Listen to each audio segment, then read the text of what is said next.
Mak selalu masak untuk aku setiap kali raya. Serunding dan ketupat mak memang sedap. Setiap kali raya, mak mesti sibuk di dapur.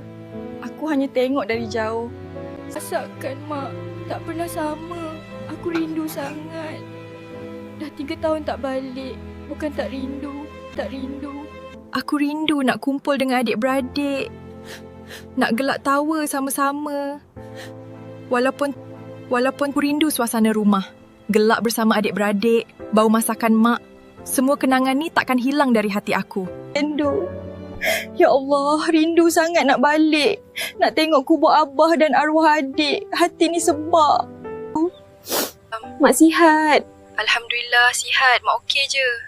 Mak pun rindu kamu. Ya Allah, rindu sangat nak balik. Nak tengok kubur abah dan arwah adik. Sedih, rindu sangat.